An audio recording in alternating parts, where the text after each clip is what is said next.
You know, we're kicking the year off, let's just say we're on the front line. We're right on the front line on all fronts tonight. Let me line it up for you, my people. First of all, you know, we're addressing an assault on sovereignty.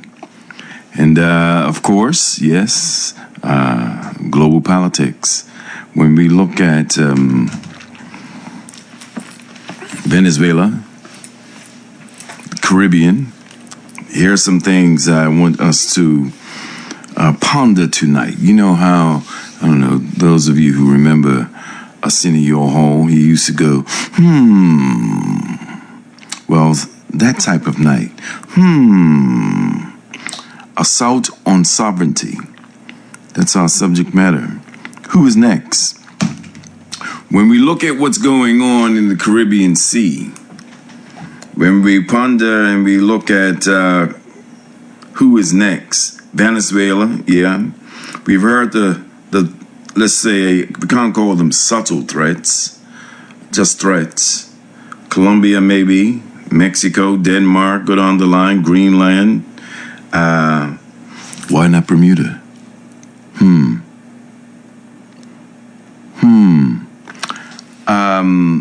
When we think in terms of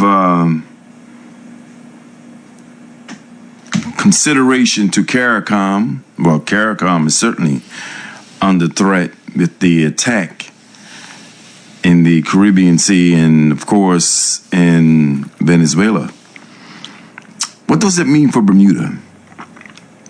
Let's place some things in context. I'm going to share a few clips tonight. Probably in another few minutes, I'm going to start off with Patrick Lumumba discussing and deconstructing and critiquing what took place in Venezuela and the implications for the rest of us, because there are strong implications for the rest of us.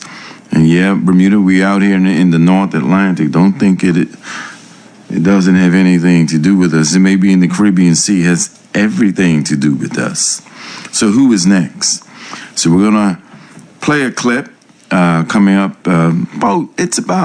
It's 30 minutes. I don't think I'm gonna do the full 30 minutes of it, but I want us to get the context of the critique that Professor Patrick Lumumba gives of this situation, because it certainly places emphasis on us as a colony. And when we look at the Caribbean independent nations, sovereign, well, their sovereignty too is under assault. And if anyone's been paying attention to the recent news, I mean, you know, Trinidad is being called a whole lot of the names right now as sellouts. But there are those of you who, The Guardian has an article that speaks to the implications of the Trinidadian role in the capture of Maduro. And I can tell you, ladies and gentlemen, we are at war. We are at war. Yeah, no, we. I know we out here in North Atlantic, and we feel that nothing has touched us yet, but hey, it will. All right, it's just delayed reaction. This isn't scaremongering. This is reality. In 2022, the government, and I keep going back to this, people. I keep going back to this. The report that Dr. Carlisle Corbin did for the government as the international advisor on governance when he did the assessment of self-governance sufficiency in conformity with internationally recognized standards. I mean, that's been sitting on the shelf, right? That's been sitting on the shelf. It had a lot of implications in looking at the Constitution. I mean, we had some discussions about that may be still on the table, about some revisions, rewriting of the Constitution, all of that. But it was also to speak to Bermuda's self-governance and issues of sovereignty. And I know we like to throw these terms around, but still hold on to the banner of colonization. But when we look at what has taken place with the U.S. declaring war, because if you fly into any country and drop bombs, you've declared war, right? You've declared war on the country. And by the way, in the last 7 months, the United States has bombed about 6 other countries. Quietly, we don't pay attention to these things, but all has implications to the current global events. So what I want to do tonight, like I said, I'm going to play this clip with Professor Lumumba, about 20-25 minutes. I want us to engage in this conversation. And here's probably the essential question. What does it mean for us here in Bermuda? What does it mean for us here in Bermuda?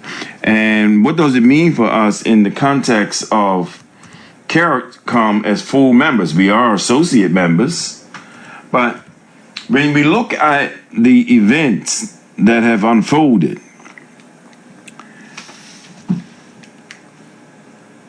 full membership is going to warrant some other actions in terms of response. And of course, if we're like and have been listening to the Prime Minister of Barbados, because she certainly has signaled enough for warning, but certainly as they contend with some of the things that they are experiencing right now, because their industry, their tourist industry, is taking a hit.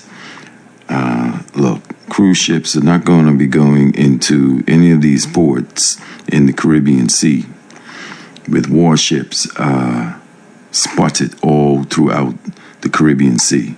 So those of you who are out there and you've been down back home in Jamaica and Barbados and the rest of the islands, if you're courageous enough to give some insight and give your perspective on the experiences of what it's been like going back to the islands during this climate, share with us. The hurricane has passed and Jamaica is still cleaning up. So yeah, we know, and we shout out to those of you who are still donating and supporting relief efforts. So yeah, we are eternally grateful. And this year, 2026, it promises to be, it's going to be a challenging year, people.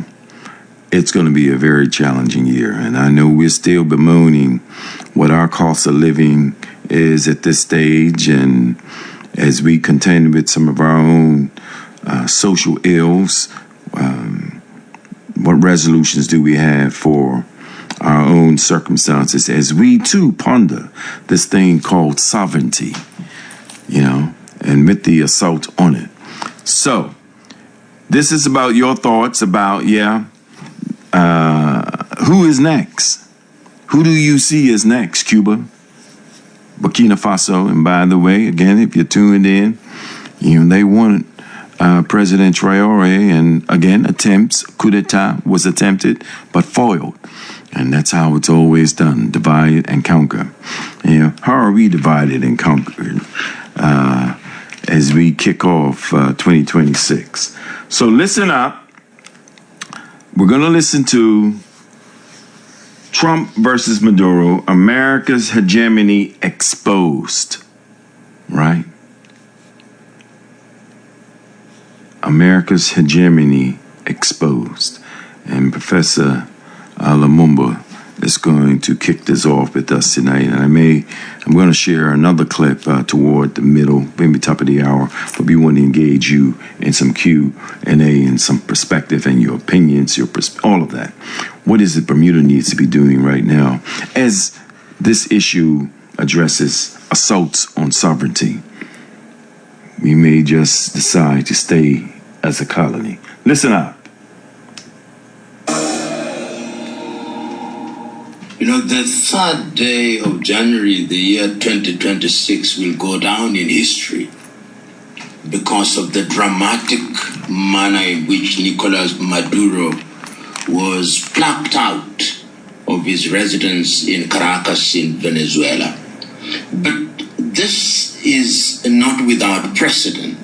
And in any event, the Americans had already indicated through President Trump that they were thinking of this very act when the president said that they were conducting covert activities inside of Venezuela.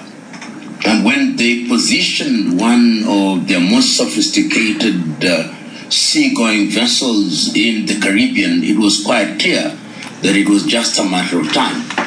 And what this tells us is that we have a rehash of the Monroe Doctrine.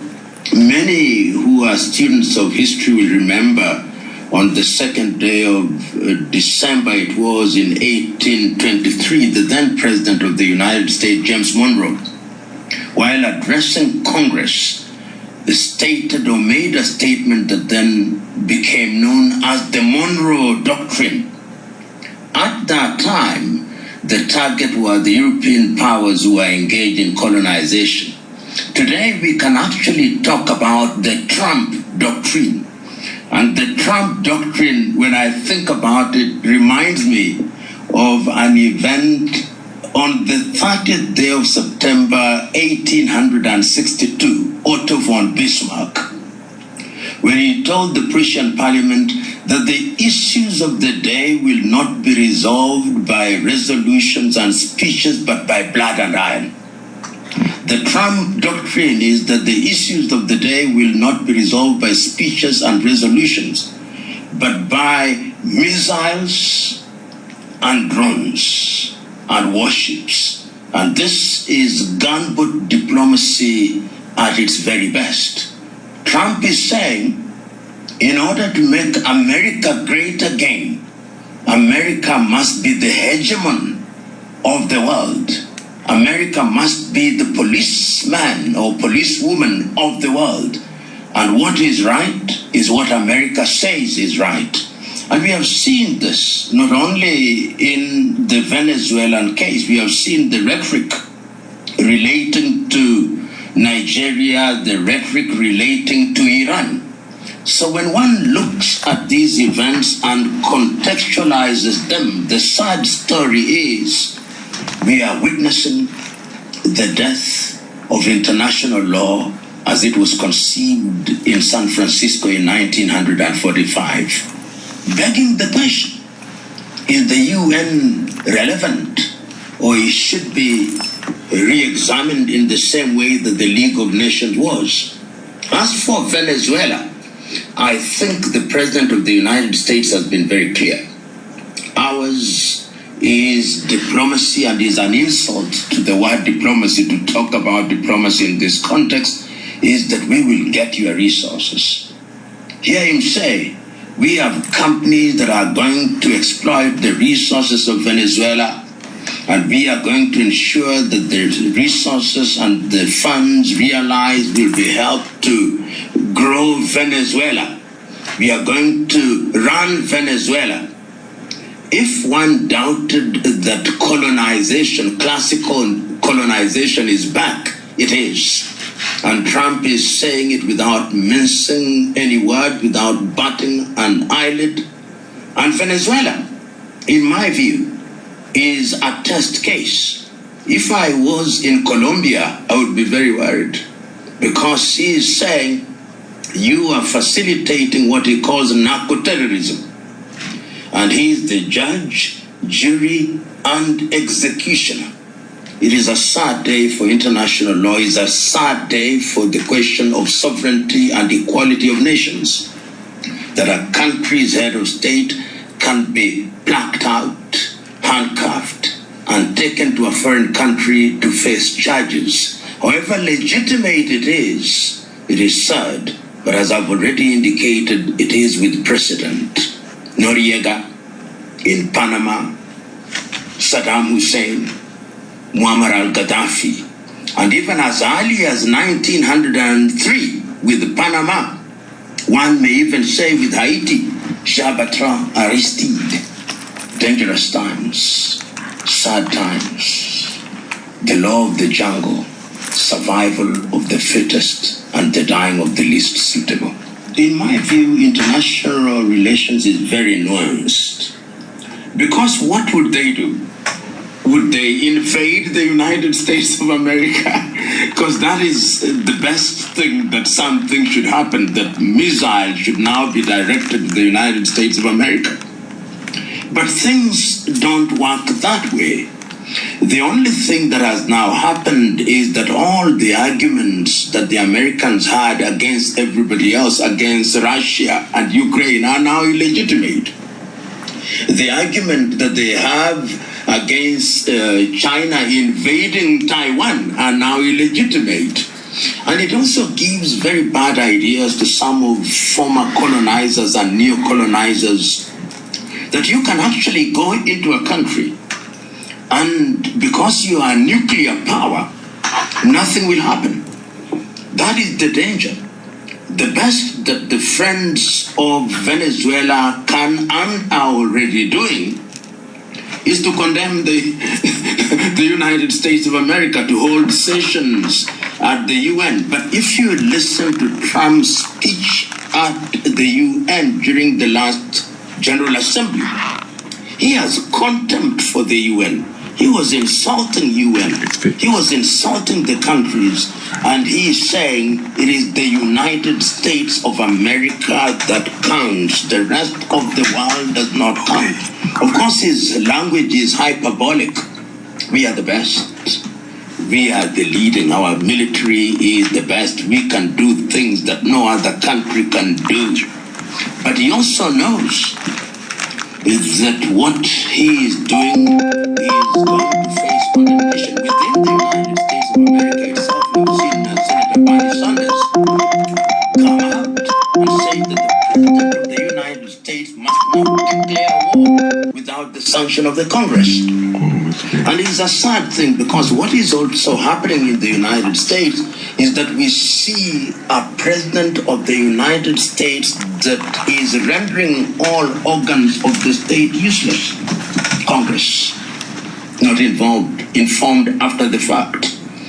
In fact, if President were, he would be a classical dictator. But that is not the language that we are using to describe him. At least the Western media is not using that kind of language. But it tells you that the year 2026 and beyond is going to be a year that is defined by unilateralism. But remember that when they talk about having control of Latin America, they are very careful in not talking about Brazil or Mexico. The countries that are being scared are the small ones, and it appears that resources is what is defining American policy under Trump.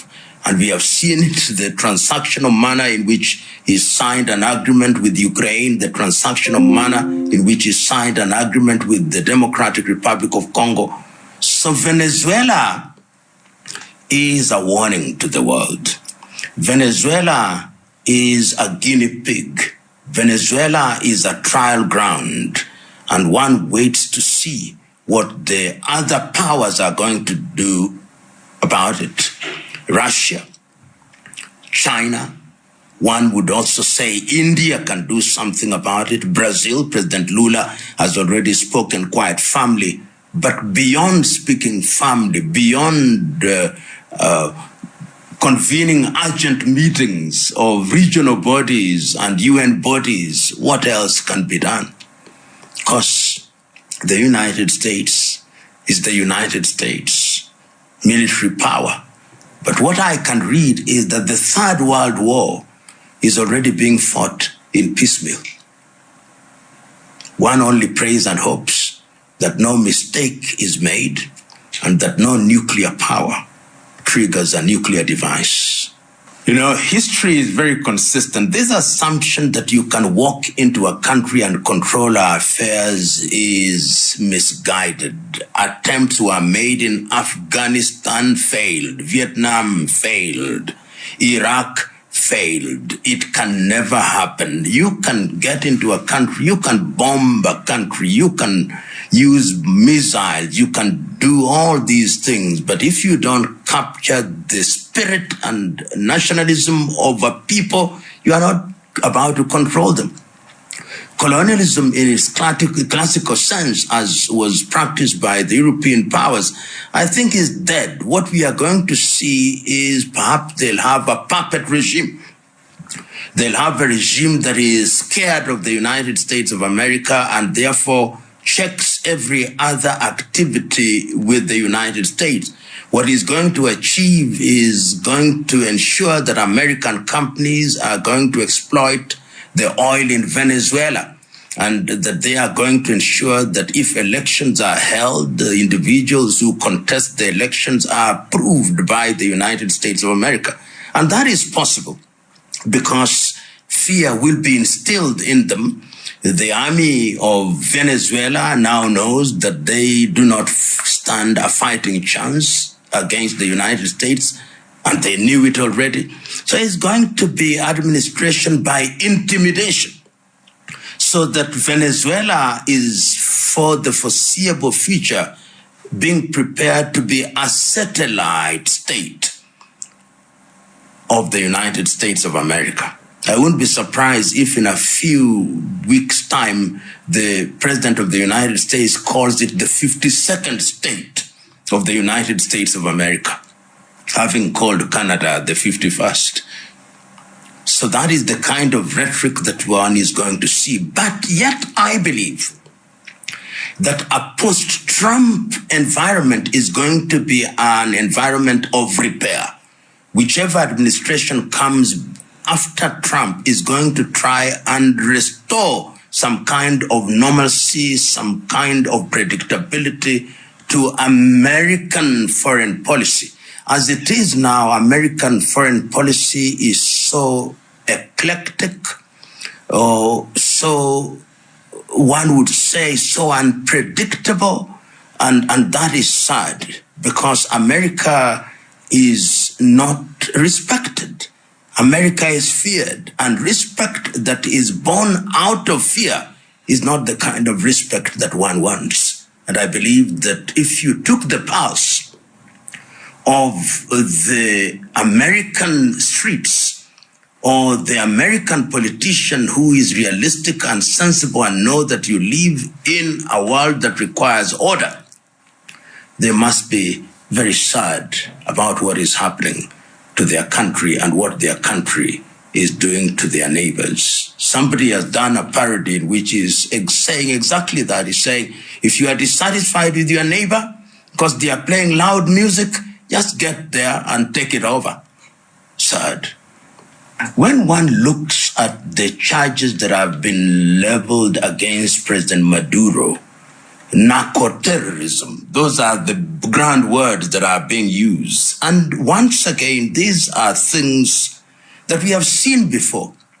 The former president of Honduras was accused of the very same thing, and not so long ago was actually pardoned by President Trump.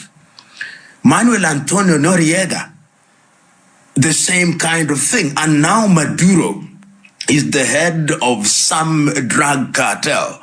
I believe that that is not true. When one is a head of state, one does not need to get into those spaces. It may be the case that drug traffickers and dealers are active in Venezuela in the same way that they are active in the United States of America, in the same way that they are active in Colombia, the Escobars of this world as they were, in the same way that they are active in Mexico. But there is an old English saying that if you want to hang a dog, you give it a bad name. So they want to hang Maduro, you give him the worst of the names, a narco-terrorist. And in that way, he's dead on arrival. the trial is one that is designed to justify a sentence that has already, in my view, been determined. So there is going to be all manner of evidence, concocted evidence, that is going to be brought about by the drug enforcement agencies. And if you can't get it, you are going to create it. And in any event, it is their case, and they are determined to ensure that there is a conviction of some kind. But to say that he is the head of a drug cartel, and people within the United States of America have questioned this. I said, even before they took Maduro and they were bombing the boats outside of the sea, they were saying, but arrest them, charge them, give us the evidence, so that we are able to determine for ourselves that there is legitimacy in the accusation. What is interested in that? It is the accusations. It is the big word that are being used, narco-terrorism. It is as if the United States of America is incapable of stopping this. I mean, if you look at Venezuela, the size of Venezuela and the state of Texas, if the United States of America wanted to police our borders effectively to stop any movement of drugs, they would. But it must also be remembered that what we call drugs have legitimate medicinal value, so that countries actually grow coca, which is then used for making medicine. So the line is thin, but the accusations are loud. In my view, it is regime change. When Hugo Chavez took power and said that Venezuela is a Bolivarian republic in remembrance of Simón Bolívar, the Americans said, we cannot have this kind of socialist state in our neighborhood. And one will remember that the Bush administration, both Bushes, were against Hugo Chavez. And Maduro is seen as a protege of Hugo Chavez. So it is teaching people with socialist tendencies a lesson. Telling Venezuela will not have Maduro. Sending a message to Cuba, we also are looking at you. Sending a message to Venezuela, rather to Colombia, we are looking at you. Sending a message to Nicaragua, we are looking at you. Sending a message to Peru, we are looking at you. To Guatemala, we are looking at you, because this is our backyard. And in our backyard, you do what we want, not what you want. That is the message. You know, the question of this narco-terrorism and the place of Maduro in the entire equation has many nuances.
You have the largest oil reserve in the world. You have the best quality oil that we need.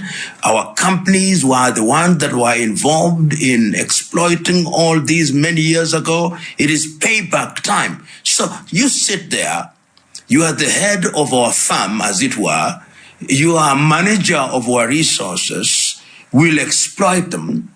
And when we get the money, we'll bring it back, some of it back to you so that you can run your country. But remember that you are ours. That is the message that is being sent to Venezuela. Number two, they are being told, we do not like the way you've run your politics. Your politics must be run in the manner that America considers to be right. And that is why he says, we will run Venezuela after we are satisfied that they have come of age.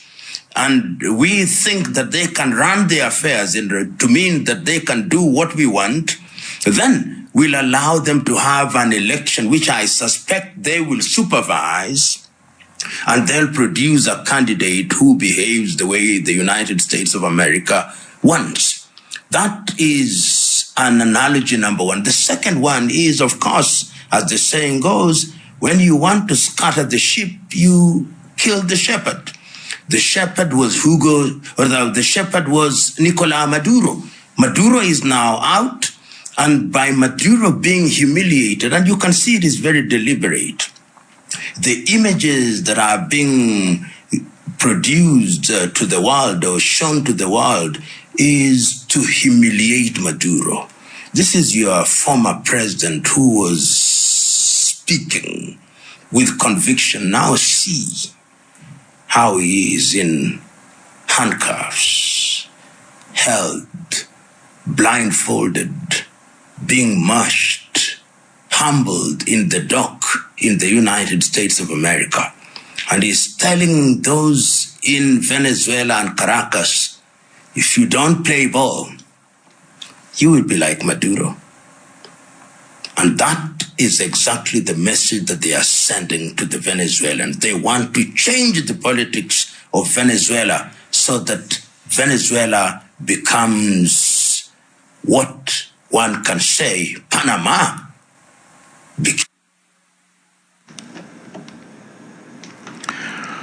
What's your thoughts? What are your thoughts? I'll bring you, the listening audience, those of you who are listening, some key statements or questions raised by the professor in the context of this. Namely, well, let's place it in the context of Bermuda. One thing he said, colonialism is dead.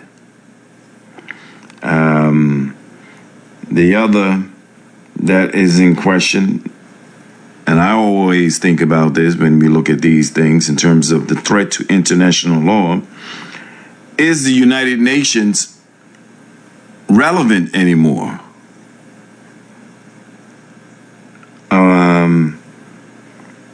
What are your thoughts about when it's said that U.S. companies will control Venezuela resources? Is it really about controlling the resources, or is it more about managing the services to develop profit? Good night. Happy New Year. Good evening, Dr. Lou. Good evening. Just listening to what I did here in this conversation of CARICOM and full membership, it's been going on for a good minute. Well, certainly with this event going on in the Caribbean right now, yes, we would have to, it'd be interesting to know what is our position now in terms of full membership into CARICOM. And when we see this type of conflict that's going on, what will be the implications for any of our global roles as a full member? That's the part I haven't heard. It might have been talked about. I might have missed it or didn't see it in the papers. I don't know. But I haven't seen anything about it in relationship to this event. Because this event puts another... So it hasn't been explained to us, the people, who in the end is going to have to suffer the consequences, if there's any, after we join this particular CARICOM in the sense of full membership, right? Right. Now we are associated like with them because we do have some historical connection with those countries, with those other islands that are out there. Which we do know. Which we do know. Yes, and we know that, right? Yeah. But we as Bermudians also need to take into serious consideration that we are the oldest. Well, I know you often bring that up. Yes. And as you bring that up, I'm going to place it in the context of the subject matter that we're listening to and make the connection. Because the speaker on the clip that I just showed, that's somewhat connected to what you've said and this event that's going on, he's making a statement that colonialism, as we know it, is dead. Now, we're still a colony, and we're a colony of the old order. Yes. But with what he's saying, this event that we have going on in Venezuela, the Caribbean Sea, Venezuela and the Caribbean Sea, is rendering colonization dead. There's a new thing that's happening. So, with what you're saying, but looking at that statement that he made, that is dead. Right? Mm-hmm. And looking at the historical background of us Bermudians through our Mary Prince, we certainly put a serious dent in that. I will call it a dent. You know, because you did have segregation and all the rest of stuff that came after what she was able to bring us away from in the age of emancipation. Yeah, but let me just say this here though, in giving the historiography that you're giving with this here. Yes. Is all of that I mean, certainly history is history. Yes. And of all our studies, history is best qualified to reward the research. But recognizing that and looking at the current events, the current geopolitical events, it's somewhat, I'm going to say, does it nullify, does it disregard that history? Because that's what we're bearing witness to right now. We're bearing witness to, and is being discussed even when we're talking about United States not flexing its muscles. It's its might in terms of hegemony, control, total control of the Western, that's the movement, especially the regional Western hemisphere, when we're talking what we see going on in South America with Venezuela, because there are the threats to other South American countries, namely Colombia, maybe Peru, right? So the history of this here in the colonization context, they may call it and say it's not colonization, but this is straight out hegemonic imperialism that we are bearing witness to.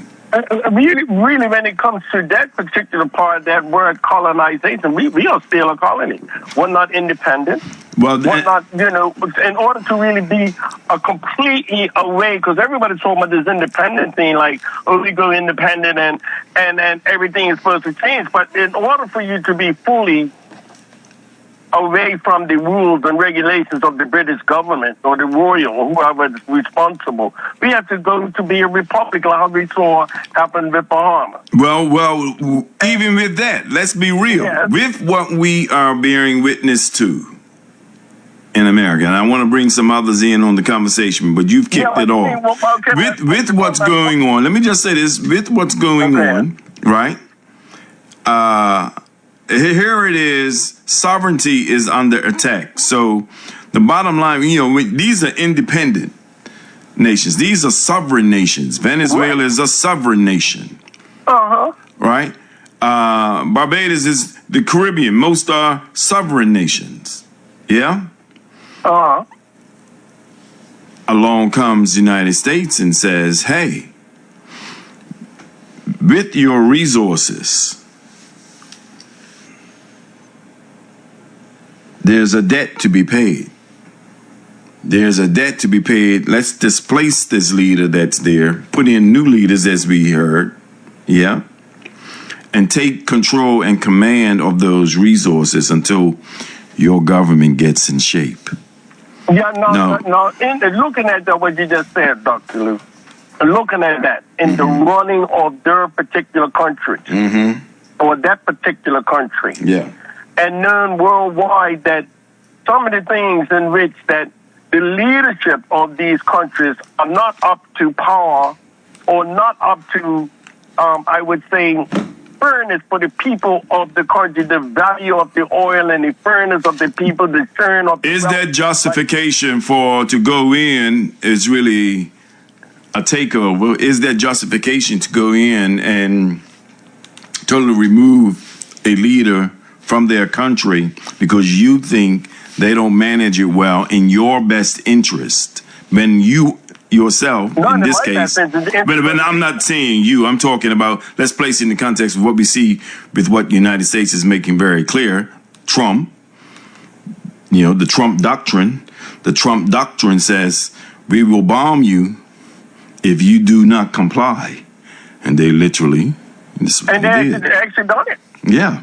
Well, look, I want you, don't hesitate to call back in, but give me your last point. We talked about all outside, but let me finish with what I think are in Bermuda's contents of looking outside of what's happening around there in the rest of the Caribbean, right? Go ahead. Number one, we pulled ourselves up by our own bootstraps down here in Bermuda. And we've been through, we are the emancipators of the Western Hemisphere in a sense. Whatever you can say that. I understand the historical aspect of what you're saying, but it has no merit to me when I look at our current circumstances as a colony in the context of this. But what I'm saying is that all what's happening out there, and being a more associate, I think that's basically as far as I think we should go as far as that's concerned. Stay as an associate, you're saying. With that, that's being an associate is fine. But trying to and what we should be focusing on here in Bermuda is cleaning up our own backyard in the sense of what we need to do for our people, other than what we're looking at what's happening out there, because they have been out there in the sense of they were liberated in the sense where they went independent. They became, more on their own and running the country's business. We haven't even reached that stage yet, and we're doing quite well by ourselves out here. And we're not. I disagree. You're delusional. I disagree. I disagree. Okay, I disagree. And in the context of self-governance, no, far from it. It's a contradiction.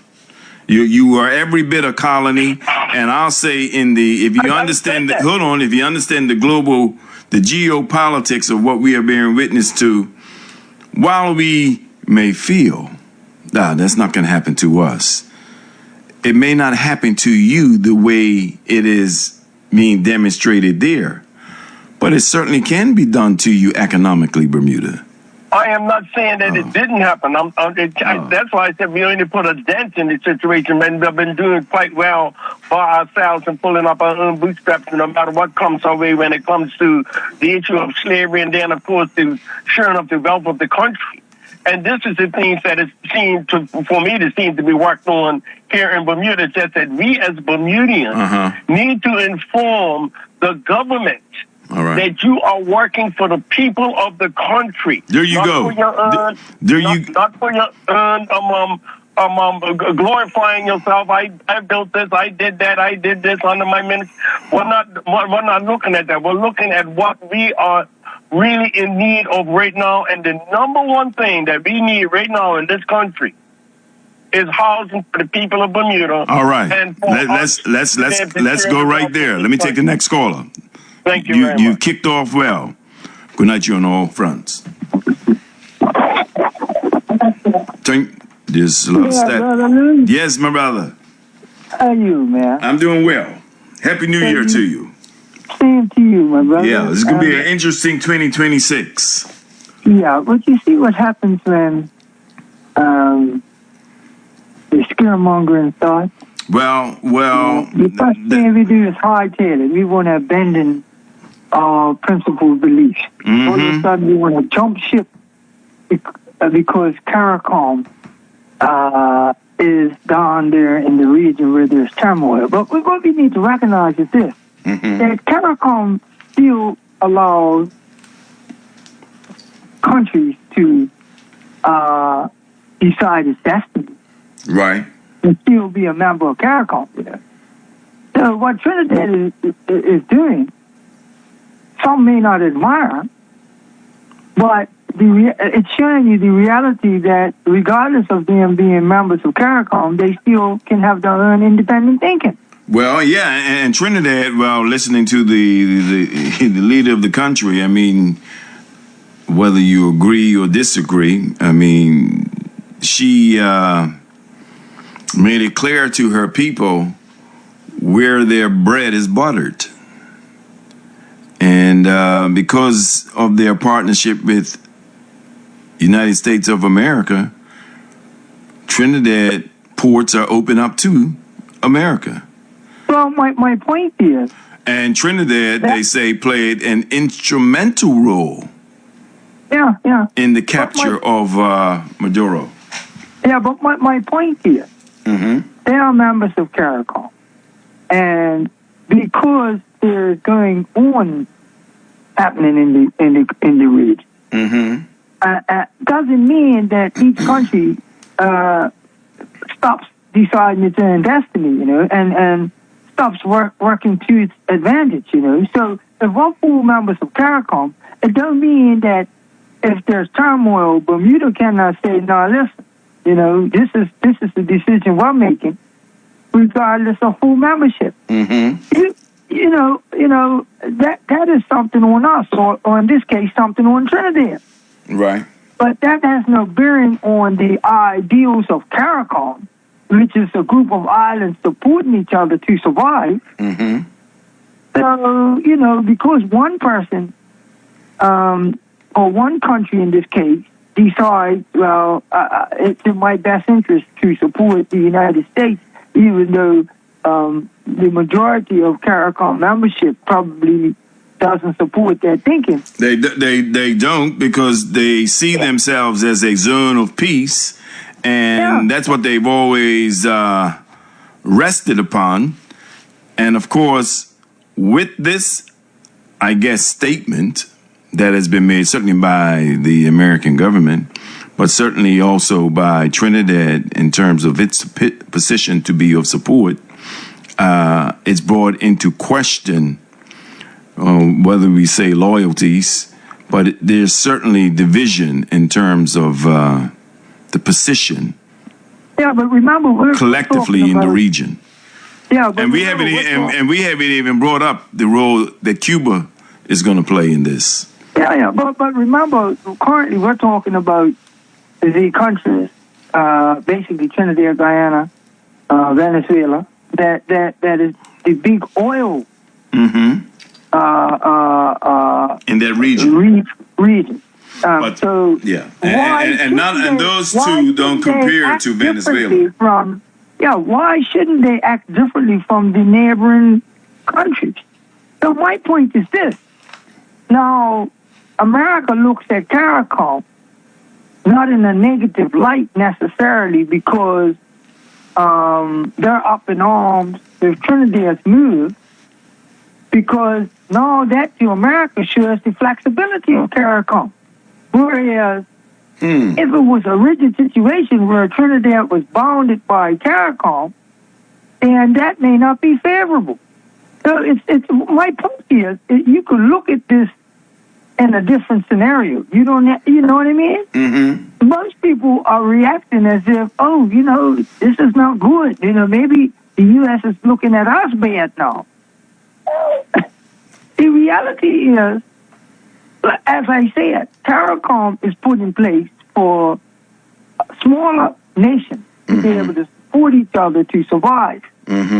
So there is going to be disagreement, but ultimately we should all prosper that collectively. So this is one aspect which basically we all know concerns the oil in the region. It's a fight for the oil in the region. The other islands are not in the middle of that fight, other than being affected if we're not receiving our share of the oil in a reasonable price that we're getting it now. So whilst I disagree with what Trump is doing in the reason, he's taking us back to the Spanish-American War, as far as I'm concerned, in terms of that colonial thinking that, superpowers have become superpowers by. Well, again, that's why they cited the Monroe Doctrine. Yeah, exactly. But it's the Trump doctrine now, same principle, just That's right. just modern weapons. The bottom line is, those countries have become powerful by exploiting the indigenous to take their resources and take their land. Yeah. So that obviously in Trump's mind is continuing. Why do you think he's talking about Greenland? You know, and Greenland, strategic wise, is very close to northern Eurasia. So people don't understand how the globe works sometimes. If you look at the globe, the farther you go north, the closer you are to Europe. Well, you're bringing into question, when you're talking about Eurasia and so forth. I mean, of course, the moment we hear Asia these days, we think of China and its implications. Scandinavian countries, like Denmark. Denmark, certainly. The sovereign of Greenland. The reason is because geographically, those countries are closer to Iceland and Greenland than you think. And you look at a map, you look at it flat. But if you look at it in the context of the world being run, the farther you go north, the closer those countries are to the other side of the earth than they are to the United States. So, that's a strategic move by Trump. This guy's thinking like Hitler. He's thinking, the more I can take and gain, the more I can control. Well, it's certainly Also, it's all about ultimately maintaining the U.S. dollar as a world power and currency. I was wondering when you were going to go there. This is petrodollars, man. Yeah, thank you very much. All right, my brother. Okay. All right, my man. Thank you. Take care. Good night, Joe. No friends. Oops, turned it down. Go ahead. Happy New Year, my brother. Happy New Year, sir. Nice to hear you back on the air. Well, it's great to be back. I feel refreshed.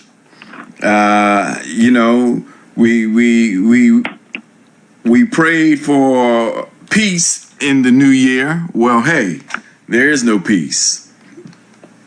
So, just let me sort of briefly make a comment about what has transpired so far.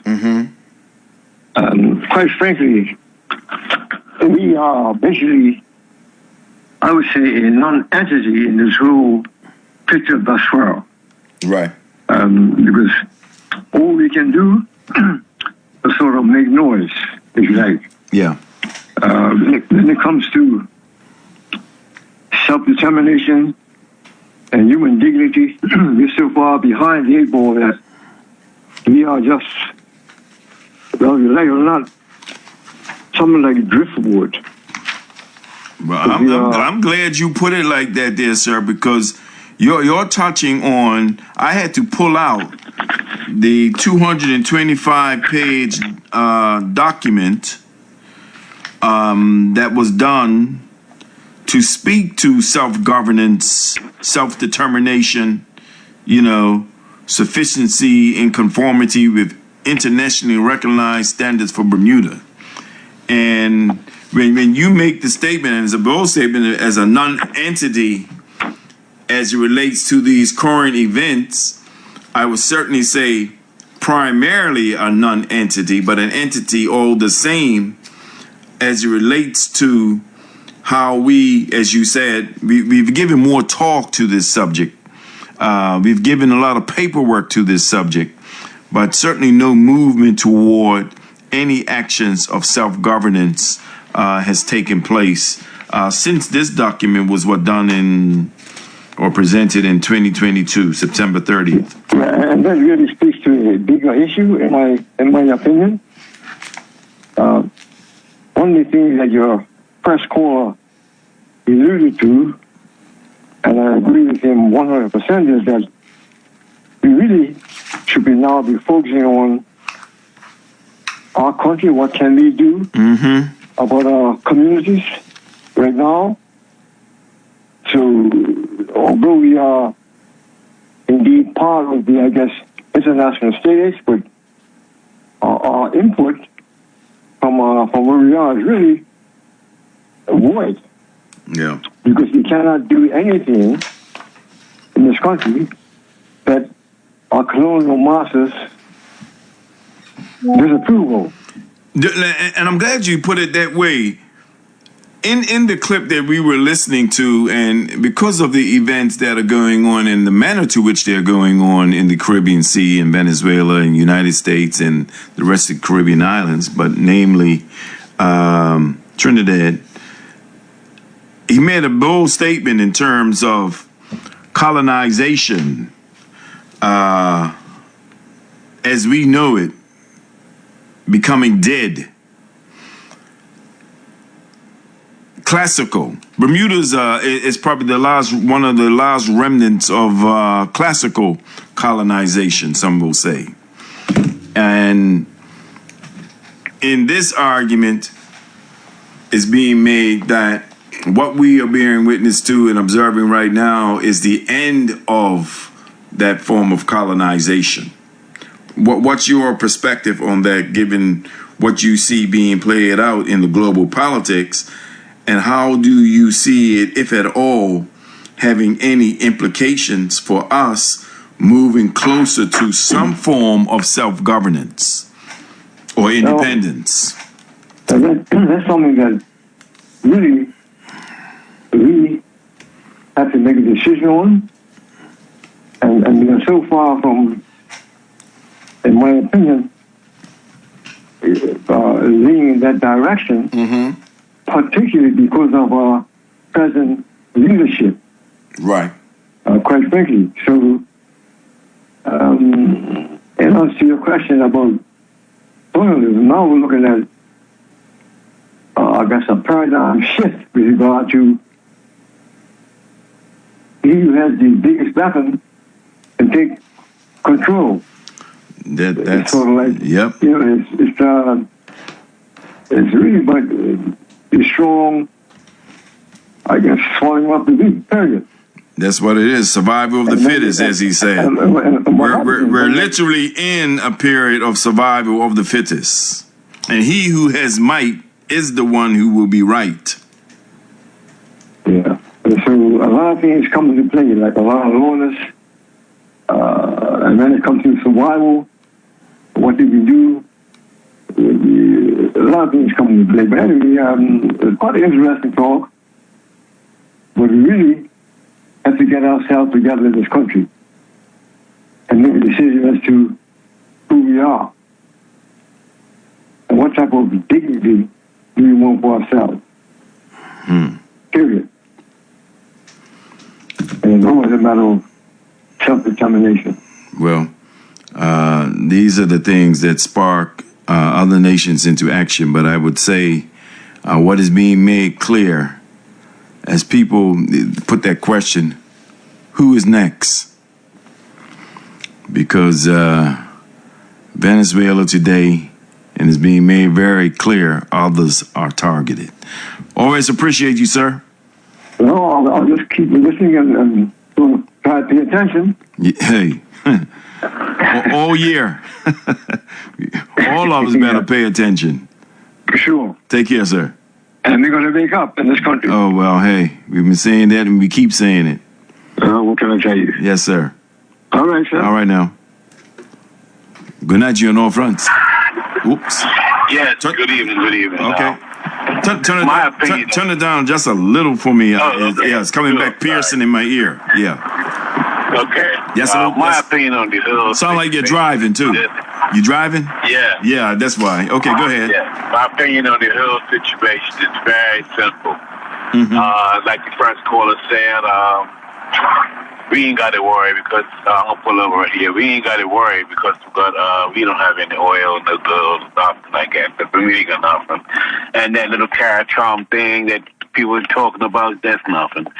Trump's looking for a country that has oil or some type of metals to make him and his dollars rich.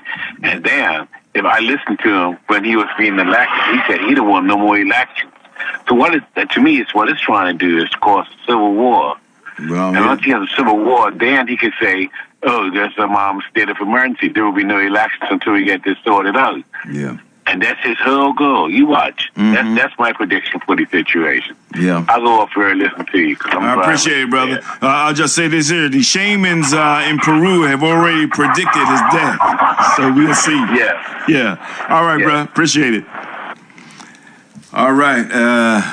Look, people. Very contentious. Good night, you on all fronts. Good night. You're there. I'm here. Hello. You on all fronts. Hello.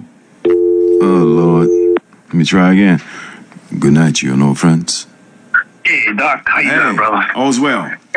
All's well. Yeah, I've been listening to your comments, especially the first call. I don't know if he was first or not, but his argument about CARICOM. CARICOM has nothing to do with what's going on in Venezuela, you know? Right. No, and I don't think he was saying that. What we were.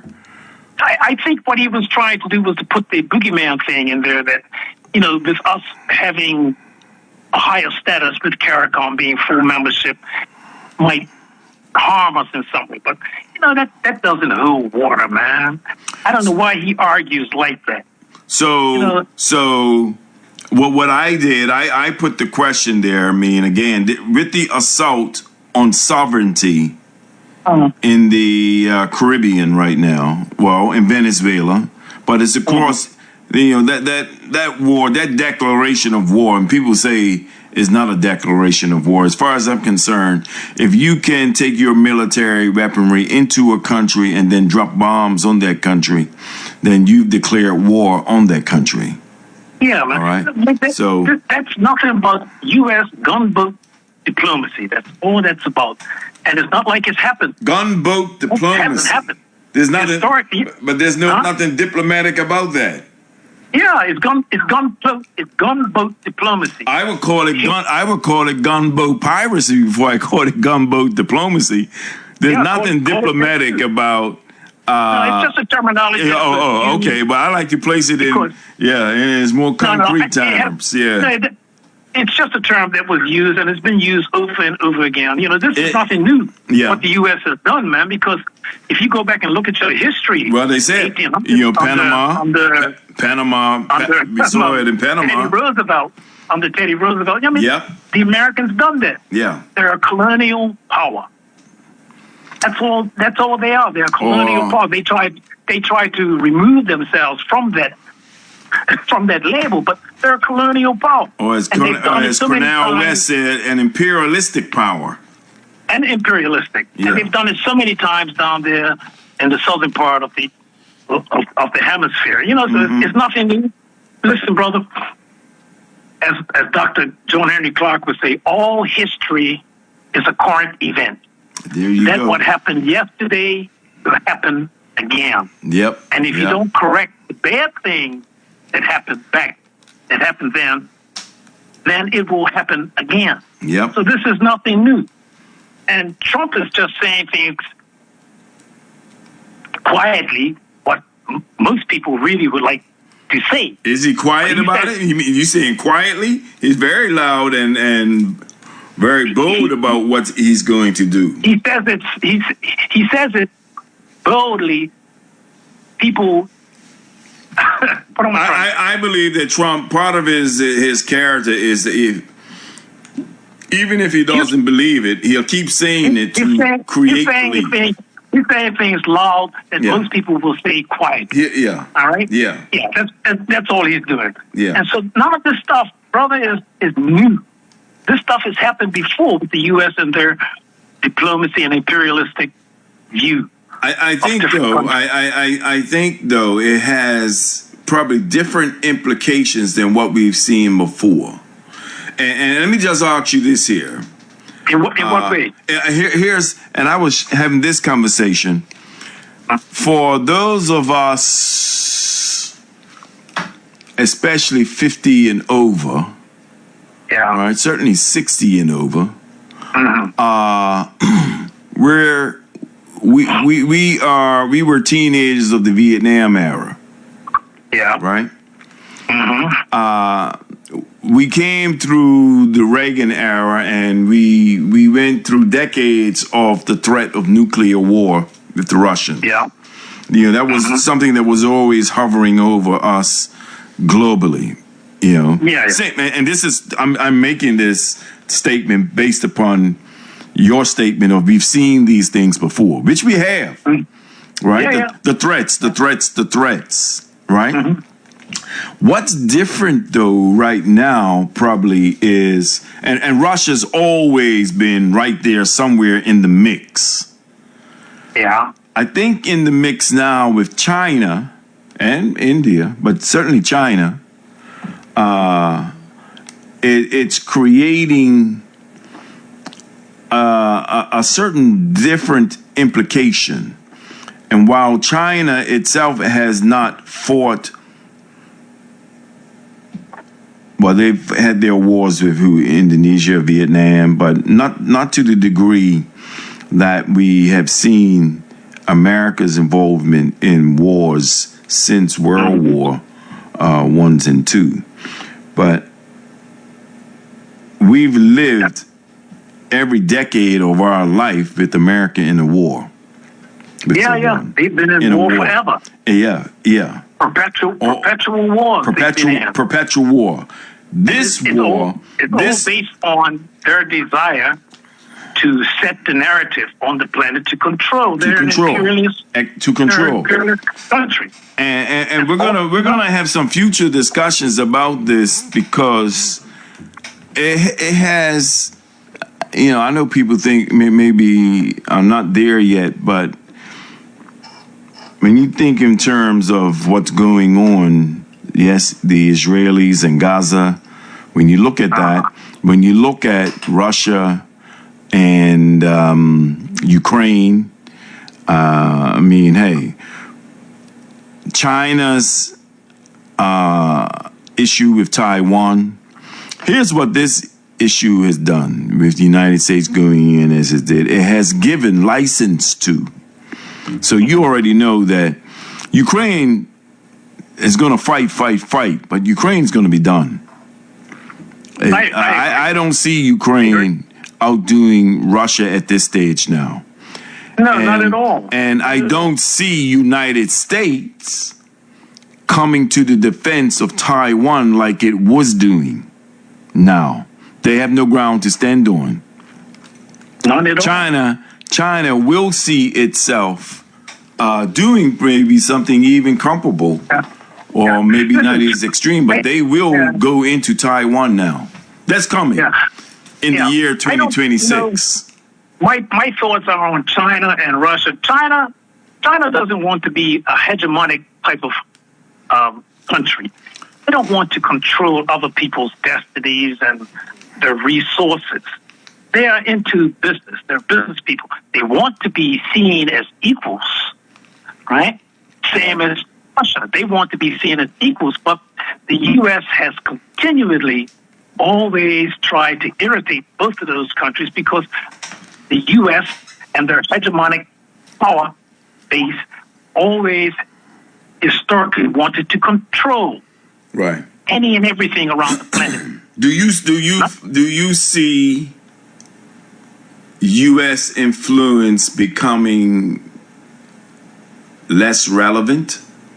I think so. Yeah? Yes. Yeah, absolutely. All you need to do is look at how the BRICS countries, how China and Russia are stepping around the U.S.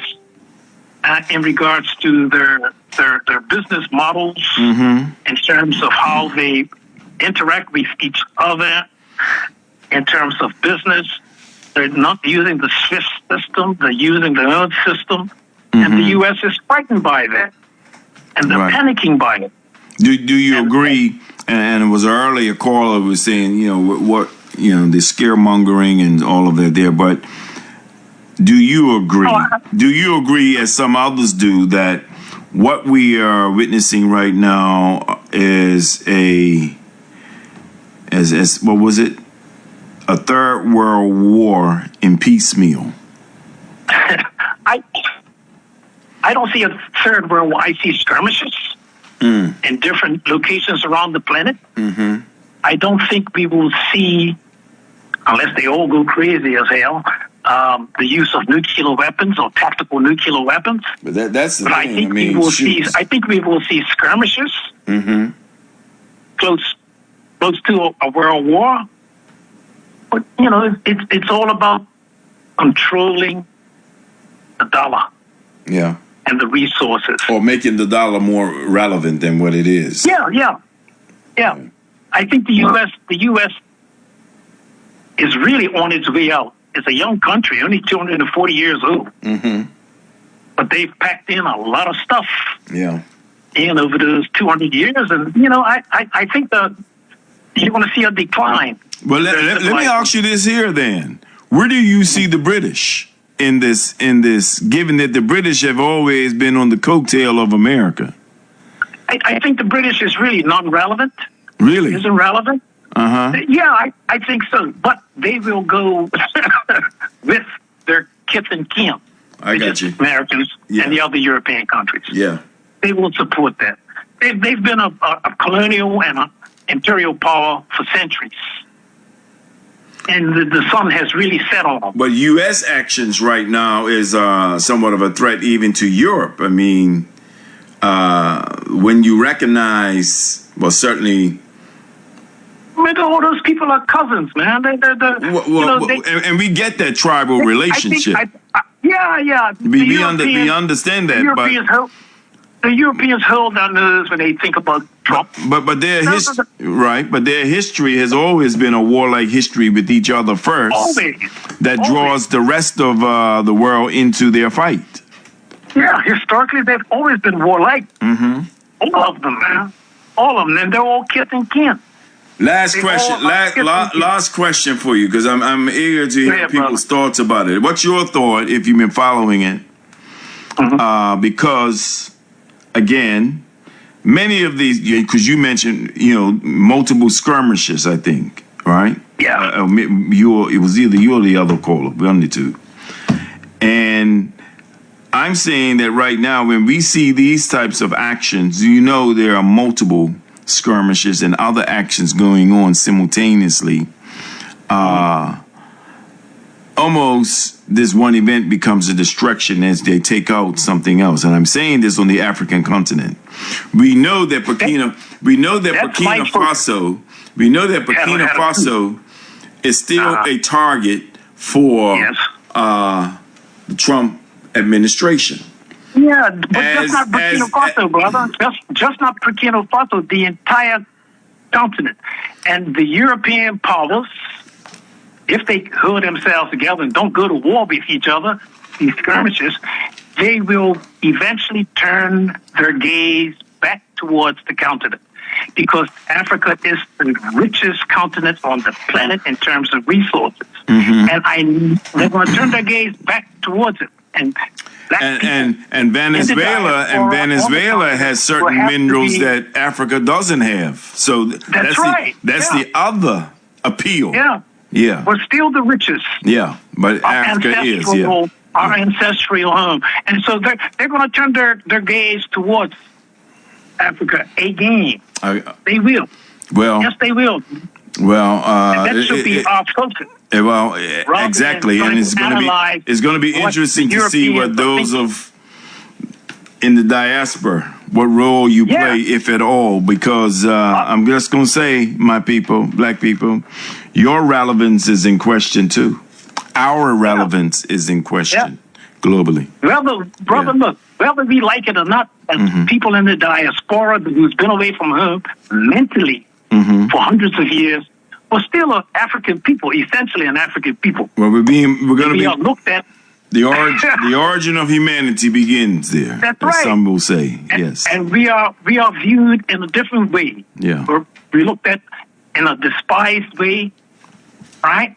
And that's the view of the European mindset. Nothing in the European mindset has ever been been designed to do anything for us, but for them to determine other people's destinations and control.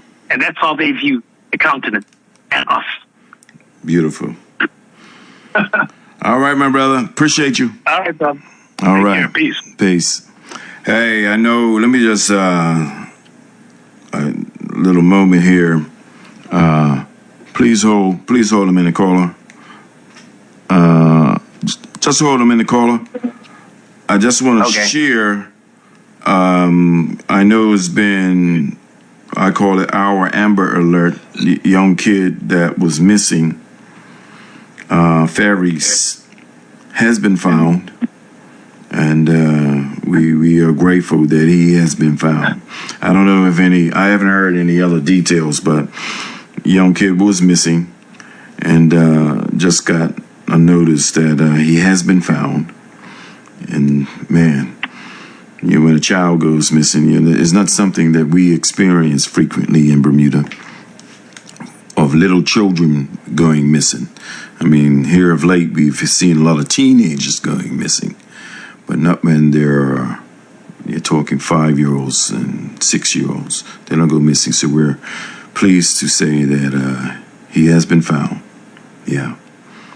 That is young Luke Travis King Ferries of Sands Parish. So he has been found. That's good. That's what I've been told anyway. Sorry, caller. Go ahead. Yeah, okay, good. Good. Happy New Year, everyone. Okay, look. Remember that big Far East war where they killed Saddam Hussein some years ago? And oil went up in space? Yeah. Many Arabs are killed. Remember that? Yeah. Okay, look. What's going down West Indies? Because we get oil from Venezuela every other week. That's where we get oil from. Mm-hmm. How is Trump going like a terrorist? He's going like a terrorist trying to control oil. Mm-hmm. North America, USA, has 2 states have oil, Alaska and Texas. Mm-hmm. And maybe some of those states have minimum of oil. Mm-hmm. How can he go to Venezuela and take over? He won't take over Venezuela because they have oil reserves. Yeah. Some years ago. Yeah. A scan off the coast of the east coast of Brazil. Well, Venezuela have that crude oil and that thick crude oil, and what here's a lot of people think that when we hear this that it's about the oil, right?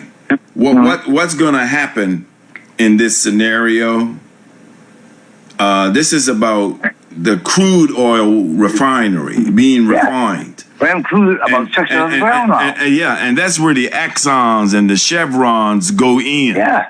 See, when you hear him taking control, it's affording those companies, corporate multinationals, to go in and control the delivery and services of that as they refine it.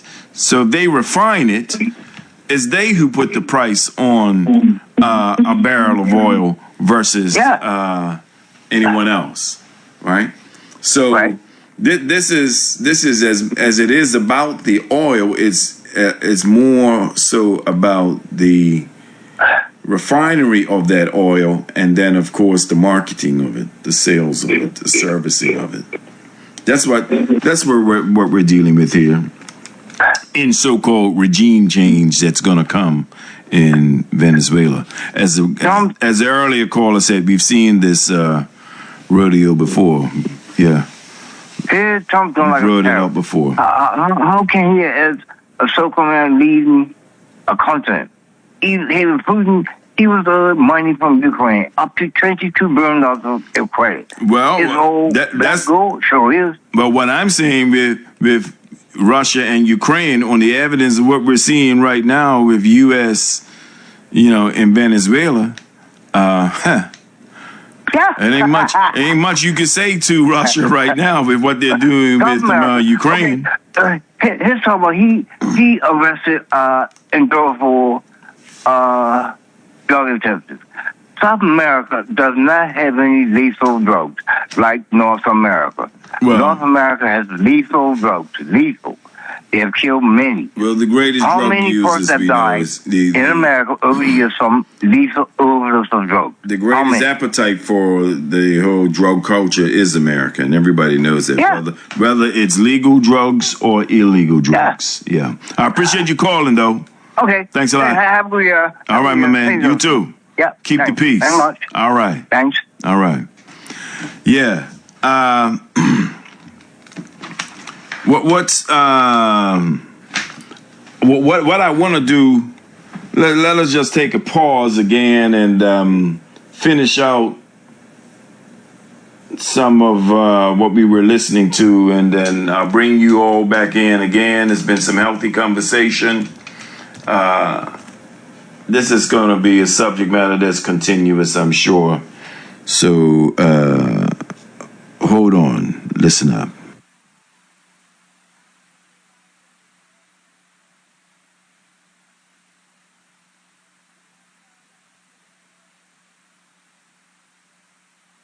A tomahawk flight away. Remember, you are only a drone away. Remember, we have our Delta Force. They'll come in the dead of night, switch off your electricity, and pluck you out of your bedroom. He or she who plucks you out of your bedroom, you have no defense against them. And they are telling them, you have no army. What you have are possibly a group of Boy Scouts and Girl Guides masquerading as an army. They have no chance. The only chance that they have against the United States is the chance that a snowball has in hell. History also teaches us that this idea that you can stop drug trafficking is like saying you'll end sin in the world. You know, drugs are with us because there is the demand and supply side of it. And the demand side of it is in the United States of America. Unless those who are consuming drugs in the United States of America said that we have now taken a solemn vow that we are no longer going to consume drugs, and I've not heard them say that, then drugs will always be there. What happens in situations such as this is that they'll go underground wherever they come from, and we know they just don't come from Venezuela. They come from different parts of the world. So this idea that you can bomb drugs out of people's desire is misguided, and everybody knows that it's misguided. But of course, you can use drugs as an excuse for doing the thing that you wanted. And I think President Trump has been very bold in saying what they wanted. Oil. Do they have the oil? Debatable. Because be careful, there is a saying, is a Ghanaian tree saying, that be careful. Don't run after a coward, because when you run after a coward for too long, you may meet the coward's courage. Perhaps one day they'll meet the courage of the coward that is Venezuela. You know, when the events of the 3rd of January 2026 will be revisited, many questions will be asked. Why was it, from the perspective of observers, so laser pointed, so successful, that there are no casualties on the part of the United States of America? We now know that there are casualties on the part of the Venezuelans. And I think conspiracy theorists will have no shortage of theories. And allow me to be one such theorist for this particular case. I personally hold the view that Maduro was betrayed from inside. That very useful details were offered to the Americans. And remember that President Trump had said a while before that he was instructing the CIA to conduct covert activities within Venezuela to soften the ground. I think that is during that period that critical human assets within Venezuela and within their forces might have been recruited. So that while Maduro thought that these were people looking after his welfare and that of his family, these were actually individuals who were working for the United States of America. That is why it was pinpointed, it was done with precision, and they ensured that there were no casualties. I think that this was betrayal. I'm waiting for Hollywood to do a movie on it, and I think that there will be Operation Caracas, or the invasion of Caracas. In the next 1 year, we are going to see the movie and all the conspiracy theories, but there is no doubt there was betrayal. And I think we have had a conversation in which we actually did say that Venezuela is a very divided society, so that even within the forces, there are elements who are anti-Maduro. And when they saw the opportunity of having Maduro being eliminated or being plucked out of Caracas and being taken out of Venezuela, they must have said, Eureka, we have won. And for them, this was a Eureka moment, betrayal. Remember, the similitude of this was that of Noriega, but Noriega fought and only surrendered after he knew that he was going to expose the entire population to pain. But here, no struggle, not even a bullet fired, surely. Don't look up Moringa. Seriously, just skip this. You walk past it in the market. You hear the name here and there. But conspiracy. You know, immediately after the events of the 3rd day of January 2026, President Trump was quick to say that we are going to run Venezuela. And we are going to run Venezuela until such a time that we think that is ready to receive a transfer of power. But it is easier said than done. And experience tells us that it's not so easy that you just remove one person and then you bring in somebody else as the president. That person would be exposed to danger. Maduro has been in power. He was in power with Hugo Chavez. He himself has been head of state for nearly 19 years, if not 19 years. So he has a system. There will be opposition, as indeed there is. But they are Maduro loyalists. They are Venezuelans who are nationalistic, who say that even if Maduro committed the offenses for which he's being accused, his arrest in the manner that he was is a humiliation of the people of Venezuela. And that therefore, if you bring the lady Machado and said, oh, the Western world has given you this crown that they normally give people, and the Nobel Prize has now become such a political prize, when the West wants to hoist you and to lift your stature, then even if you are a warmonger, they give you the Nobel Peace Prize. And it is easier said than done, because you can't just bring them and then say you are now the president of Venezuela. And Trump, of course, is capable of saying one thing today and another tomorrow. So you never know that as a part of the transition, because one of the things that may be on the cards is that the new administration, in order to be acceptable to the United States of America, must infuse within their ranks elements from the opposition. So that is a possibility that other people like Guaido, who was himself in opposition for a long time, and the lady, the Nobel Prize winner, will be infused into the process so that they begin to understand how government works. But as I have said, we are now swimming in the sea of speculation, and in that sea, it is very easy to drown and to overthink. But the reality is that these are very difficult times. It is not easy. And sometimes a country does not want to get too deep into the affairs of a nation. America thought they could do to Vietnam what they did not do. So you don't want to sink too deep and have your nose blooded. They have experience of their nose being blooded in Vietnam, in Somalia, in Iraq, in Afghanistan, and I'm sure there are elements within the United States of America, senators, congressmen, and others who will be able to say, please, we have done what we have done, let us retreat. So the year 2026, the first half of it, as regards Venezuela, is going to offer very interesting scenarios. So I'm quite certain that strategists and commentators in the world are going to have a field day in scenario creation, and is going to be interesting. You know, Vice President Rodriguez, who is now the interim president, and I've been listening to their rhetoric quite keenly. They say she's the interim president, that the president of Venezuela is still Nicolás Maduro. Why are they saying that?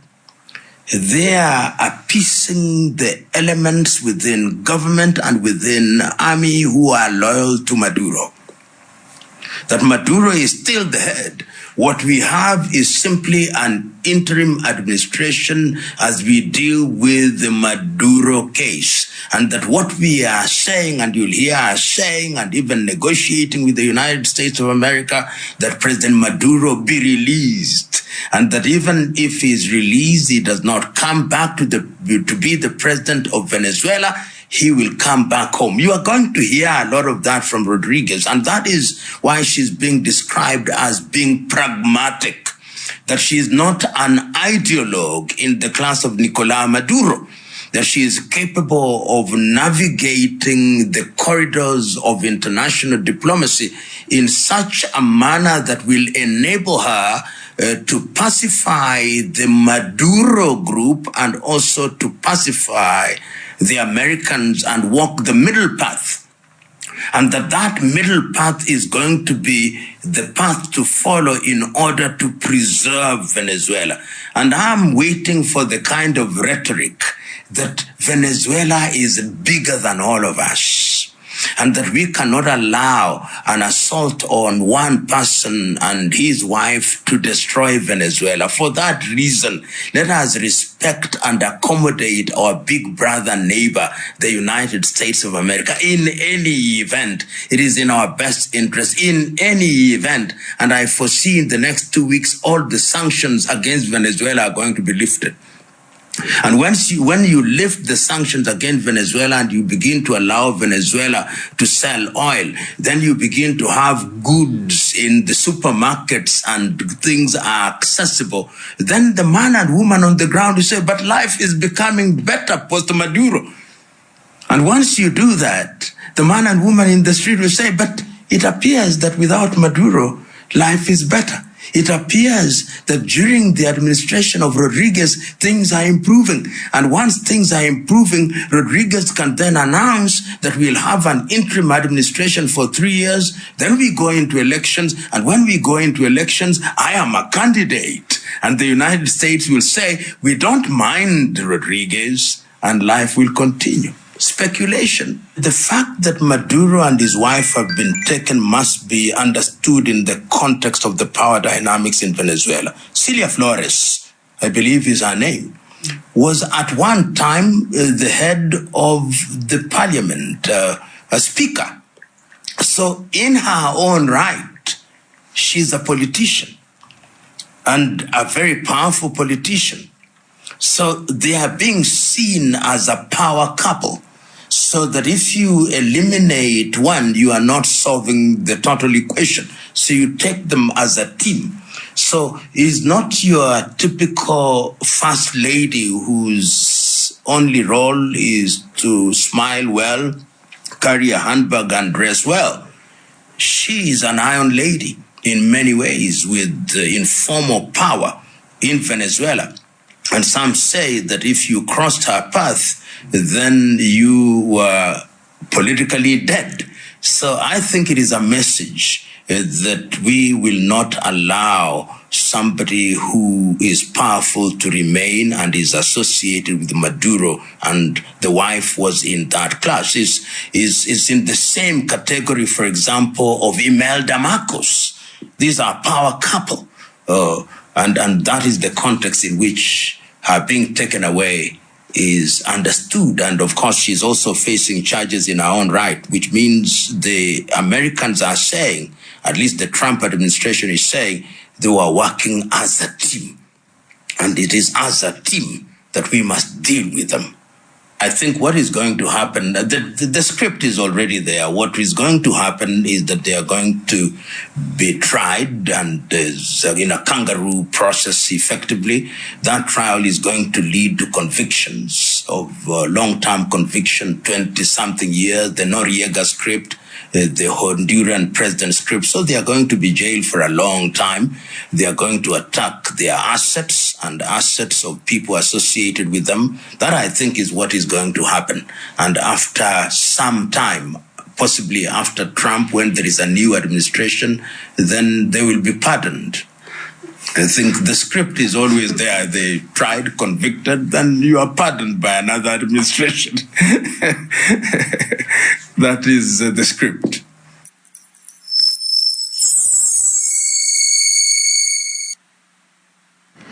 There you have it. There you have it. And let me just say, people, while we were listening to that, young Luke has been found. And hey, that's a beautiful thing. Thank you to all the persons, TNN, and all the persons who supported the police in looking for young Luke. Those of you in the West End who turned out to look for him. And now, allow the matter to take care of itself with those who are responsible for young Luke. Good night, you on all fronts. Good evening, Dr. Lou, and Good evening. Happy New Year. Same to you, dear. I'm glad that I tuned in because when I was looking at the arrest of Maduro, Right. am I pronouncing it right? Yeah. And I saw his wife with the handcuffs on. I said, why are they arresting that woman like that? She ain't got enough to do with what her husband did.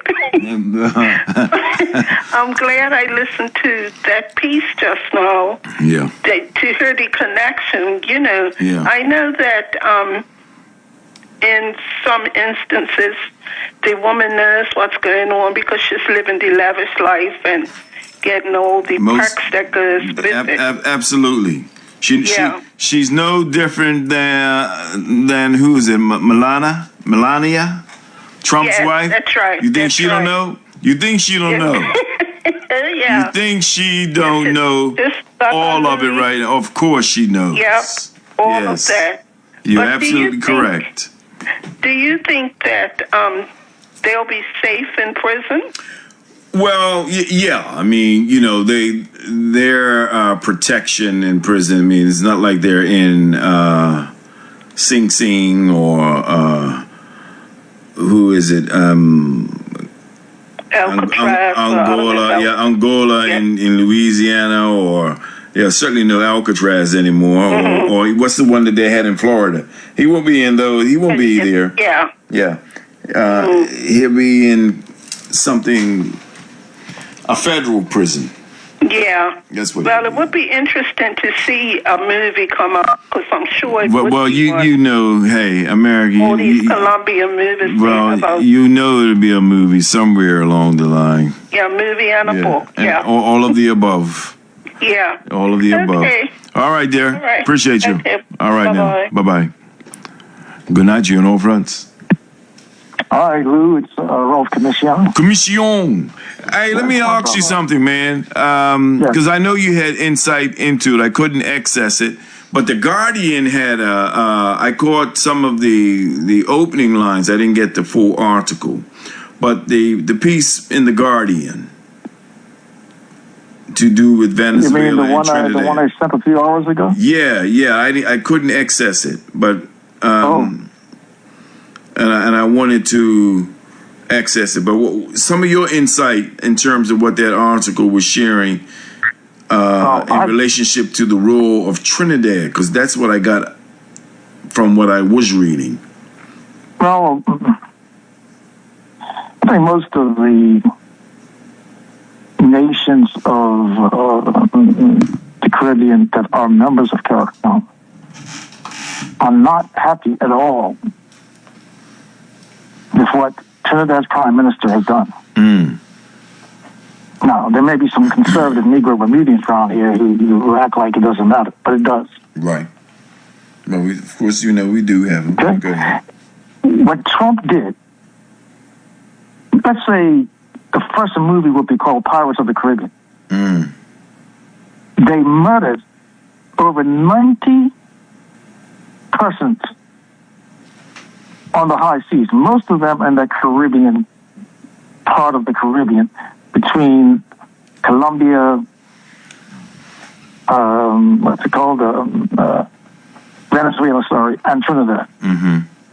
And then when some people made notice of the fact that most of the cocaine that's going to the U.S. goes via the Pacific, change it up.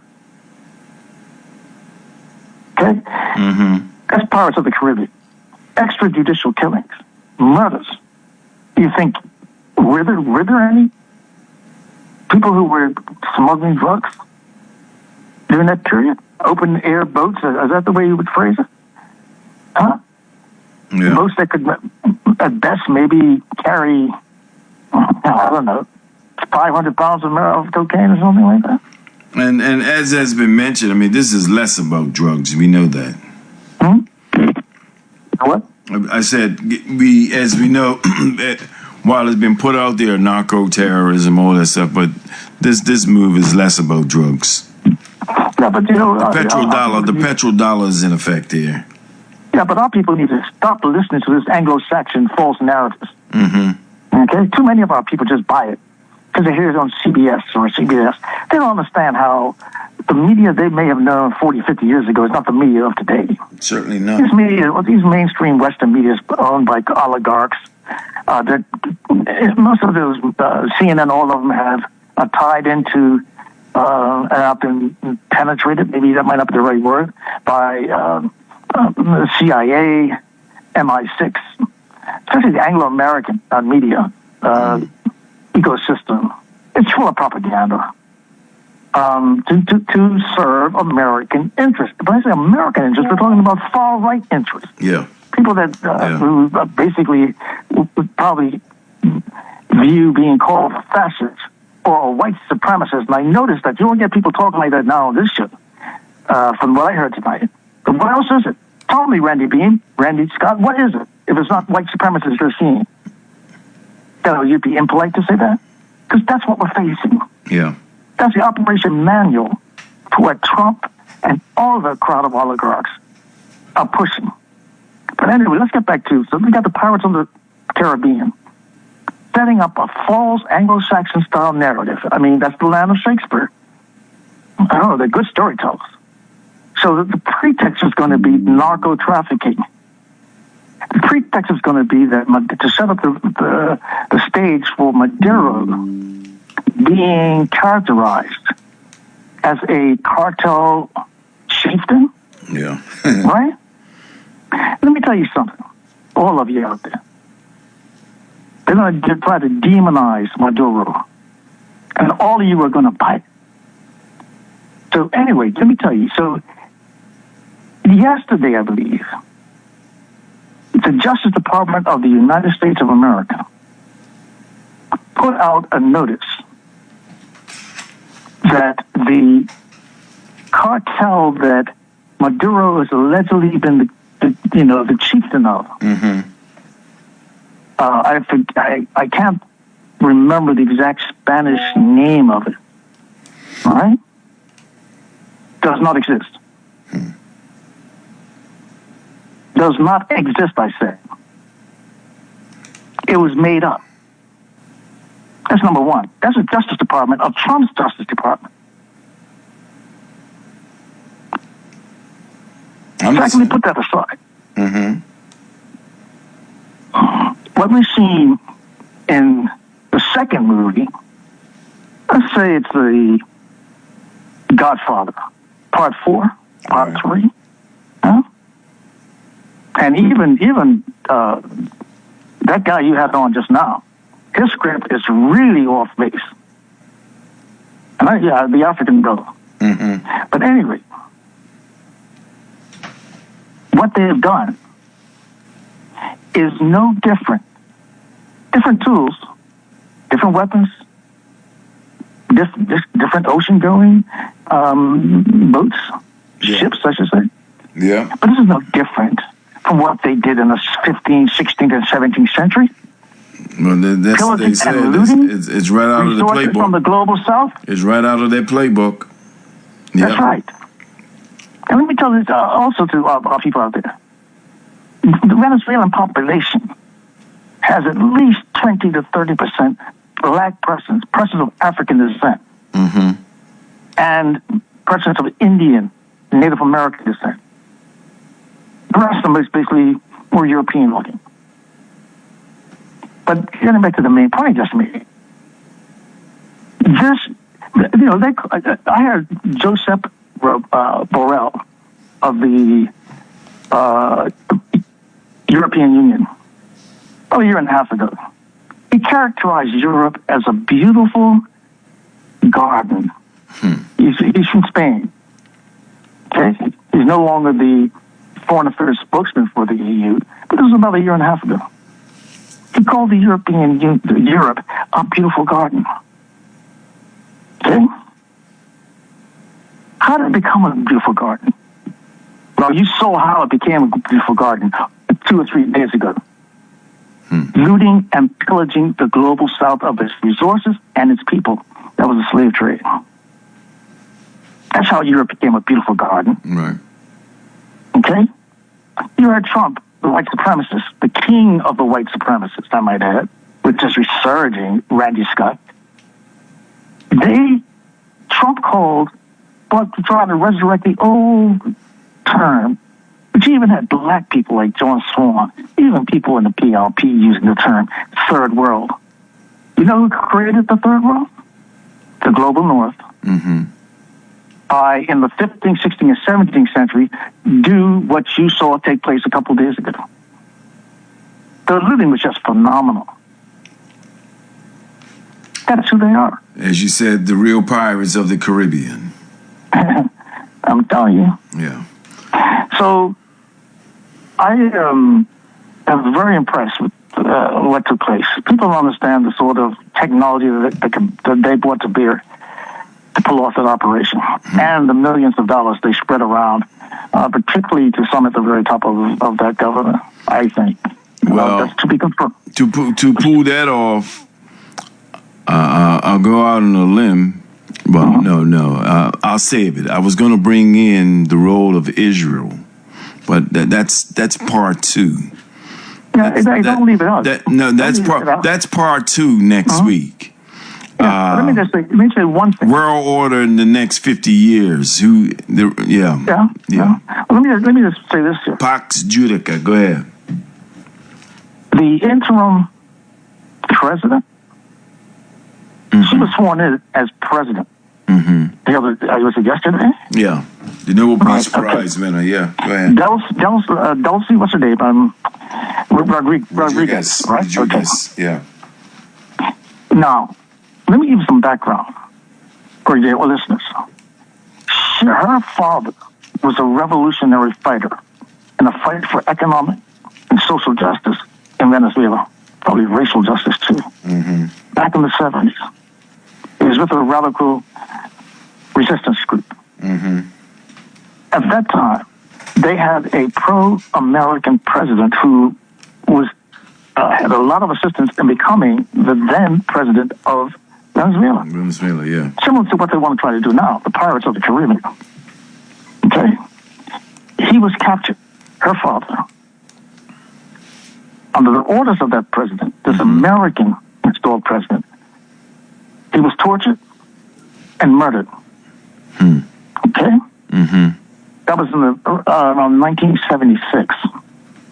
She was very young. Okay? That sounds like, was it down in Venezuela around that time? No, it wasn't. It was in the 80s when I was down there. Yeah. My point is this about Israel and her. one of the first statements she made when she got up on this stage about, 3 days ago now? It seems like it's, so much has been compressed in the last 3-4 days around here. I lost track of it. The time aspect, the chronology of some of the stuff. But she included in her statement a defiant statement against the Anglo-American Empire, which we now know includes, Britain as well. Yeah. That's why I call it the Anglo-American Empire. They dominate the West now. With Britain playing the role of Robin. The roles reversed. 100 years ago, maybe the U.S. was Robin, and they were, it was British Empire, but now it's reversed. Now, she made mention of Israel, Zionism, and the genocide. Yeah. Okay, she referenced that. And let me tell you why. Machado, how does this woman Machado get a Nobel Peace Prize from the Norwegian? Yeah, I found that, man. I said, man, the orchestration. I said the orchestration of this here, man. I said, wow. Well, are we surprised? I said, no, I'm not. How much money went into the hands of very influential people in Norway? And Norway had a reputation, maybe, I don't know. Remember, it's like the good Europeans. Well, damn, I'm telling you, how does Finland, this Denmark, yeah. So, but wait, let me tell you this. This is what I'm going to tie back to Israel again. That woman is Machado is a hardcore Zionist, pro-genocide Zionist. I'm telling you. She made a statement 2-3 weeks ago that the first thing she wanted to do was place the Venezuelan embassy in Jerusalem. Hey, look, man. You tune in. I'll be calling on you, man, because I know this is a subject matter, especially the changing of the. We listened for about 20 years, 10 years, New World Order. But people need to understand what the New World Order will be. Is right upon us. And what I mean, because you've been writing about it. You've been writing about it, although you haven't put it in this context. I don't think. Baby, listen, I don't use that term. But you don't. Okay. The emergence of the multipolar world, right? Multilateral world. But I don't use that term. Well, the fundamentalist Protestants, they use that term, the New World Order, and then everybody goes to some weird old conspiracy theory talking. But what we see going on right now, I mean, we know that the role of unilateralism is certain the unilateralism of the United States. Look, Randy hit the nail on the head when he talked about the decline of the empire, right? And that empire is dominated now by the Anglo-Americans. But it's a 400-year empire. People don't understand that. It's 400 plus years, right? That's the rise of the West. And that's when Western dominance begins to emerge globally, okay? That's what has happened here. And people, it's been a long time. So think about the conditioning and the Western worldview, the Western mentality. That the West made a world in its own image. And it's passed on from generation to generation to generation. Well, the operation manual for that after a while became what I call the white supremacist ideology. And that is what drove this whole resurgence in America and in Europe. And it's not just in America with Trump and the white supremacists and that whole gang of there. And we talk as if it's normalized. That's not normal, okay? Yeah. It's in Europe, too. It's all over. It's global. It's got their stamp on it. Let me close out the night. Yeah, go ahead. Yeah. We'll catch up, but part 2, I really want to have that, Israel plays a role. And I'm not sure people understand how significant a role that they will play in the global events beyond what we see going on right now between Israel and Gaza. And they're so tied to the Anglo-American elite The financial and the all of this is an orchestration and being set up too for their superpower status in the Middle East. Watch. They have a major influence here because they have a major influence within the global insurance market. Yeah. I'm telling you. Huge. All right. All right. Talk to you Peace. later. Right. You're the last caller. Good night. You're on All Friends. Yeah, thank you once again, Dr. Loon. Listening to a very interesting night tonight. All right. Just close. Subject and what's your closing statement? Well, my closing statement is this, in the sense that,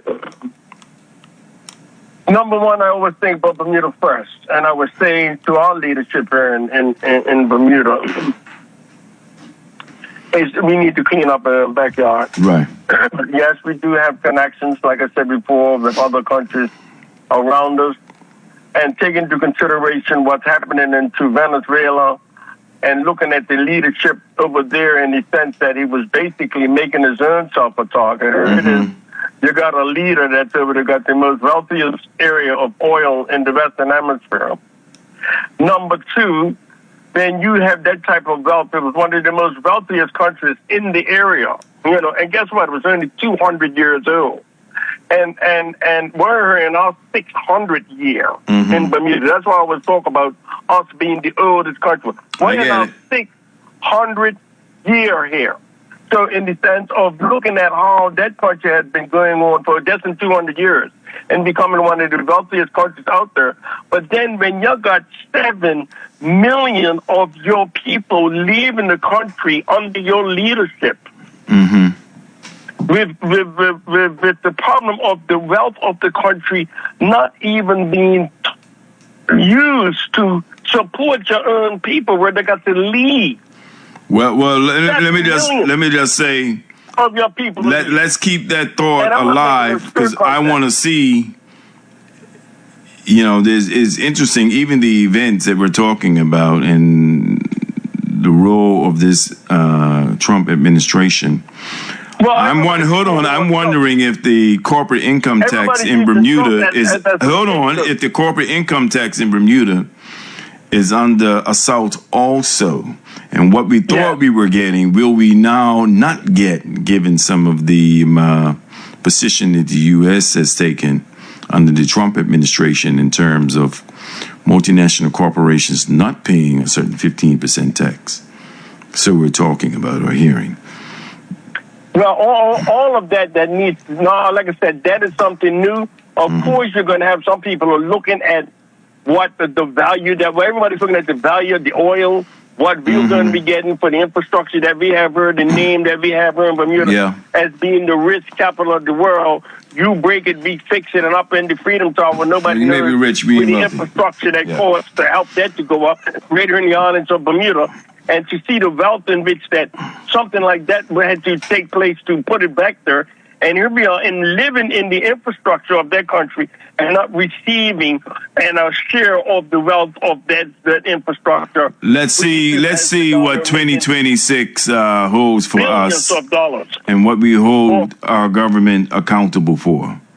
Keep the peace. All I'm saying is that when it comes to, right now, the government is in a position now of looking at, from what I've been reading and seeing and hearing, is looking at how this international money from an international company, how we are going to benefit from what's in nuts and bolts. This is nothing that we asked for.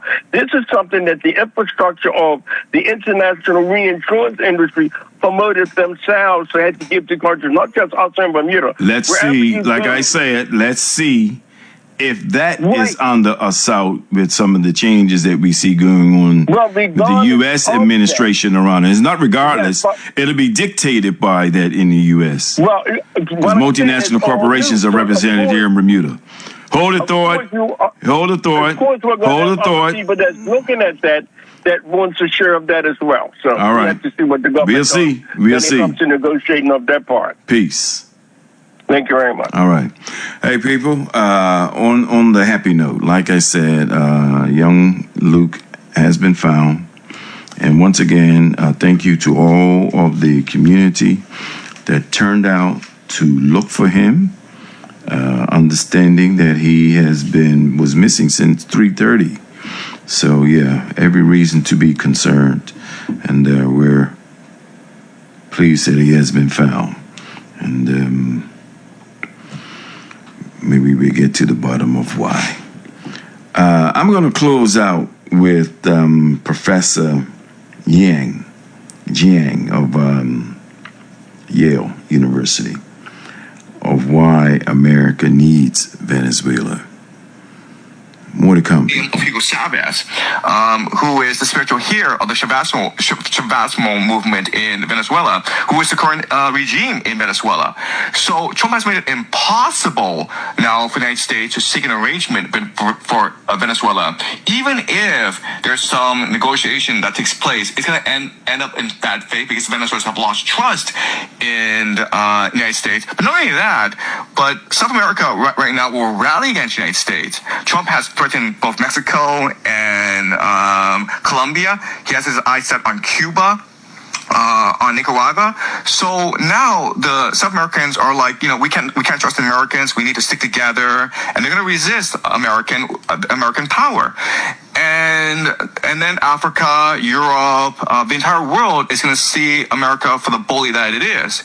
So listen, America had the greatest military for the past 50, 60 years. It didn't really want to use its military because once you start using your military, you're stuck using the military forever, right? You're better off using soft power through, you're better off using covert ops, propaganda, infiltration. And that's what America did really well for these 50, 60 years. And it could have done the same thing in Venezuela, where, they could have just basically bribed Maduro, bribed the elite to seek an economic treaty with the United States where all oil belonged to the United States. And Venezuela would have agreed to this. And all of South America would have been happy with this deal.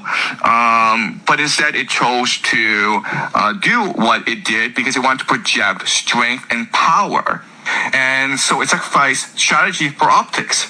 And this is a sign of an empire in decline where it's no longer capable of grand strategy, where it's no longer capable of foresight, it's no longer capable of restraint and humility. It's complete hubris. We see this all the time when empires are in decline, where not only does it antagonize its enemies, but also antagonize its own allies and exploits its vassals. So what the United States is doing, it's suicidal, it's short term, it's stupid. And look, in the short term, I'd say for the next 2 to 3 years, it will look great in that, America is able to control the entire Western Hemisphere, all the world bows to America. In the long term, you have sowed the seeds for global discontent, for a global revolution against American power. And basically, I think that the American empire is done with. Chinook helicopters. There you go. Time will tell. Time will tell. Well, let me just say, it's great to be back. We look forward to some of these engaging conversations. We can all agree that we are in some challenging times. And in challenging times, we keep the faith as we fight not on one front, but this is going to be a year of fighting on all fronts. Each one teach one. Let us have the peace, my people. Peace, peace, peace. Take care.